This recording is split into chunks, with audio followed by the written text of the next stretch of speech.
Moscú respondió de manera contundente a Kiev, mientras Volodymyr Zelensky convoca de urgencia a los militares. Se espera una reacción inmediata. Se registraron disparos cerca de la residencia de Vladimir Putin, acompañados por el sonido de sirenas de emergencia en una de las zonas más vigiladas del país. Las autoridades anunciaron la finalización de la operación, asegurando que se cumplieron los objetivos, y el presidente pide cautela. En Ucrania, un escándalo surgió a raíz de una sorprendente decisión en el gabinete presidencial, con la llegada de una persona considerada ajena al grupo político. Por otro lado, en Europa aumenta el pánico tras confirmarse las primeras muertes a causa de un virus letal, lo que indica la llegada de nuevos infectados al continente europeo. El régimen de silencio fue completamente destruido. Moscú respondió a la propuesta de Kiev con ataques de misiles y drones. Durante la noche, el agresor bombardeó las regiones de Sumy y Zaporizhia, así como las ciudades de Kharkov y Kryvyi Rog. Se utilizaron bombas guiadas, 108 drones y 3 misiles. Al menos 2 personas resultaron heridas. Casas y una instalación industrial fueron dañadas. Moscú, una vez más, ignoró el llamado realista y justo al cese de las hostilidades, apoyado por otros países y organizaciones. Esto demuestra que Rusia descarta la paz y que sus llamados falsos a un alto el fuego el 9 de mayo no tienen nada que ver con la diplomacia. Para Putin, solo importan los desfiles militares, no la vida de las personas. Anteriormente, Rusia había declarado unilateralmente un alto el fuego para los días 8 y 9 de mayo, mientras que Volodymyr Zelensky propuso una tregua a partir de la medianoche entre el 5 y el 6 de mayo. Todo indica que el Kremlin decidió finalmente recibir drones ucranianos durante el desfile. Conforme a los informes nocturnos de nuestras Fuerzas Armadas y de inteligencia, se determinarán las próximas acciones. El portavoz de la Casa Blanca hizo una declaración impactante. La operación Furia Épica ha terminado, según informó el secretario de Estado de los Estados Unidos de América. Según Mark Rubio, todos los objetivos fueron alcanzados, pero eso no significa que las tropas regresen a casa en este momento. Ahora, una nueva operación ya está en marcha en reemplazo de Furia Épica. La operación Furia Épica ha concluido. Tan pronto como el presidente notificó al Congreso, dimos por cerrado ese capítulo e iniciamos la operación Proyecto Libertad, afirmó Rubio. Se trata de una operación para retirar del Golfo Pérsico más de 1.500 barcos comerciales, con cerca de 20.000 marinos a bordo. A pesar del anuncio, Rubio mostró dudas sobre el éxito de esta misión.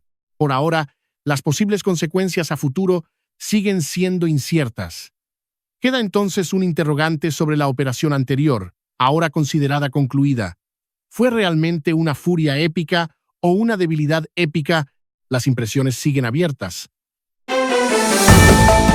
Rubio apenas había anunciado el fin de la operación Furia Épica y que los Estados Unidos de América se centrarían en la operación Libertad, cuando apareció el propio Donald Trump y volvió a cambiar todos los planes. La operación en el Estrecho de Hormuz también fue pausada. Según Trump, debido a la solicitud de Pakistán y otros países, a los enormes éxitos militares alcanzados durante la campaña contra Irán y al avance significativo hacia un acuerdo pleno y definitivo con los representantes iraníes, se llegó a un entendimiento mutuo de que, mientras el bloqueo siga vigente, el proyecto Libertad, que preveía el paso de barcos por el Estrecho de Hormuz, quedará suspendido temporalmente. Trump explicó que esta decisión inesperada se tomó para poder seguir negociando y tratar de alcanzar un acuerdo con Irán. El desfile se acerca, los ensayos continúan y Moscú se está transformando cada vez más en una fortaleza. Según datos publicados por el diario alemán Bild, se han instalado 43 sistemas Pantsir-1 en los alrededores de la capital rusa. Se trata de sistemas diseñados para combatir drones y misiles, nuevas posiciones han sido desplegadas cerca de Zelenograd, Podolsk, Domodedovo y en otras direcciones estratégicas. En la práctica, el Kremlin está restaurando el antiguo pequeño anillo de defensa antiaérea soviético, una línea defensiva con un radio de aproximadamente 50 kilómetros alrededor de la ciudad. Incluso los equipos están siendo trasladados desde otras regiones, lo que indica que la máxima prioridad ahora es la protección de Moscú. Al mismo tiempo, se han intensificado las medidas de seguridad en torno al propio presidente Vladimir Putin. The Financial Times informó que Putin ha reducido sus desplazamientos y que se ha prohibido a su círculo cercano el uso de ciertos dispositivos electrónicos. Según fuentes, el Kremlin teme seriamente ataques con drones. Y no es casualidad que recientemente se haya sustituido al comandante en jefe de las Fuerzas Aeroespaciales de Rusia tras una serie de ataques que las defensas antiaéreas no lograron detener por completo. Al concentrar cada vez más sistemas de defensa antiaérea en Moscú, Vladimir Putin deja desprotegido el espacio aéreo de otras regiones del país, una situación que termina afectando hasta al propio líder del Kremlin. Cerca del famoso palacio sobre el que Alexei Navalny realizó un documental, se registró un incendio. Según canales de monitoreo, el incidente ocurrió cerca de Gelendzhik. Poco antes, se activaron sirenas en la ciudad y diversos medios advirtieron sobre posibles ataques con drones y embarcaciones no tripuladas. A diferencia de otros casos recientes, esta vez ardió un objeto en el mar. Aún se desconoce la naturaleza exacta del incidente, pero imágenes georreferenciadas muestran que el punto afectado queda a unos 5 kilómetros de la costa y a aproximadamente 17 kilómetros del llamado Palacio de Putin. Esta residencia, ubicada en la costa del Mar Negro, fue señalada por la Fundación Anticorrupción de Alexei Navalny como la mayor propiedad privada de Rusia. Nos trasladamos ahora a Ucrania, donde se tomó una decisión inesperada respecto al equipo de asesores del jefe de la oficina presidencial. Se hizo pública la incorporación de un consultor muy particular en el entorno de Kirilo Budanov. Se trata de Sergei Tihipko, quien fue aliado de Víktor Yanukovych y ocupó cargos como viceprimer ministro y exsubjefe del Partido de las Regiones. Él mismo reconoce hoy la responsabilidad del partido y lo expresa abiertamente, aunque señala que el partido era mucho más que Yanukovych.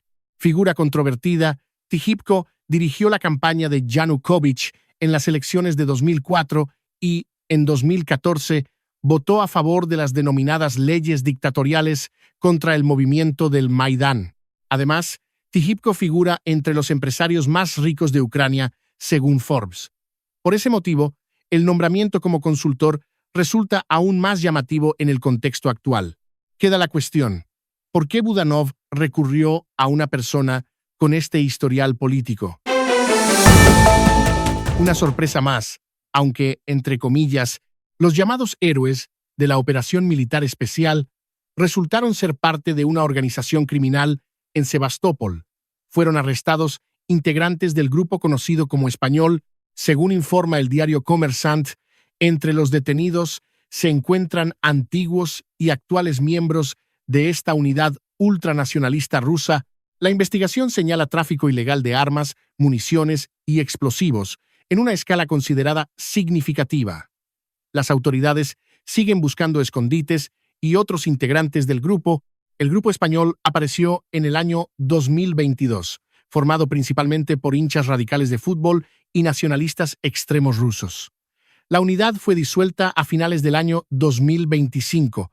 En ese momento, durante una operación en Sebastopol, su fundador, Stanislav Orlov, apodado el Español, murió tras ser abatido por fuerzas de seguridad al momento de su detención, según filtraciones. Personas que hasta hace poco eran llamadas voluntarios y patriotas, ahora figuran como investigados en causas penales. El Kremlin no abandona a los suyos, se encarga de eliminarlos. La llamada desmilitarización continúa, pero no de la manera que Vladimir Putin había planeado. Quien está perdiendo equipos valiosos es quien desató la guerra. Canales de Telegram vinculados a las fuerzas aeroespaciales de Rusia informaron la pérdida de un helicóptero Mi-8. Todo indica que no solo se perdió la aeronave, sino también toda su tripulación resultó muerta. Esto es igualmente relevante desde el punto de vista militar, ya que la formación de pilotos requiere varios años y una enorme inversión. Corresponsales de guerra se despidieron de los integrantes de las fuerzas rusas caídos en combate, mientras que el Ministerio de Defensa ruso, como es habitual, optó por no comentar el caso. Ni siquiera los canales alineados al Kremlin informaron el lugar preciso ni la causa del incidente. Sin embargo, toda la información apunta a que el vuelo de las fuerzas de ocupación fue interrumpido en el espacio aéreo de Crimea. Una situación propia de una película de terror ocurrió en la vida real. Un brote de un virus mortal en un enorme crucero y nadie se apresuró a ayudar. Mientras los pasajeros grababan mensajes en video con voces temblorosas, llenos de desesperación. Todo lo que deseaban era sentirse seguros, tener claridad sobre la situación y regresar a casa. Tras varios días de incertidumbre, llegó una respuesta. España, país de la Unión Europea, aceptó recibir al barco MV Hondius en las Islas Canarias tras la confirmación de la presencia del hantavirus a bordo, según informó el Ministerio de Sanidad del Reino. España afirmó tener un deber moral y jurídico de prestar asistencia a estas personas, entre las cuales hay también varios ciudadanos españoles. Actualmente, el crucero está frente a la costa de Cabo Verde, donde atracó tras detectarse los primeros casos de infección. Según datos de la Organización Mundial de la Salud, ya han fallecido 3 pasajeros. También se han registrado otros contagios. El hantavirus es una infección peligrosa que afecta pulmones y riñones, y hasta ahora no existe un tratamiento específico para la enfermedad. En el país donde hace solo 1 año y medio se derrocó una tiranía de medio siglo, se ha descubierto una nueva conspiración. El Ministerio del Interior de Siria anunció haber identificado toda una red de células de Hezbollah. Las fuerzas de seguridad capturaron a militantes de este grupo proiraní en varias provincias, incluidas Damasco y Alepo. Según las autoridades, estos combatientes preparaban atentados y el asesinato de altos funcionarios sirios. El gobierno sirio sostiene que los detenidos fueron entrenados en el Líbano, donde Hezbollah ha dominado por décadas. Durante los registros se hallaron armas, lanzagranadas, explosivos y equipos de vigilancia. Durante muchos años, Hezbollah fue aliado del régimen de Assad. Ahora la gran pregunta es, ¿quién está detrás de estos planes? ¿Irán, el exdictador sirio o su aliado de Moscú? Los rusos abarrotan las farmacias y las ventas de medicamentos alcanzan cifras récord, según datos de Forbes y de los analistas de Alfa RM. La demanda de antidepresivos se ha más que duplicado desde el año 2022.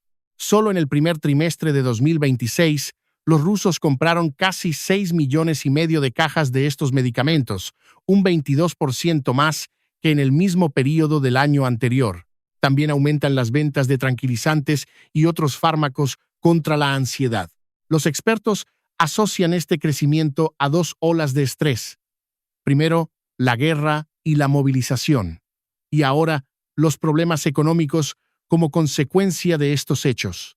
Psiquiatras señalan que hasta 1/4 parte o incluso 1/3 de la población de Rusia muestra síntomas de trastornos de ansiedad.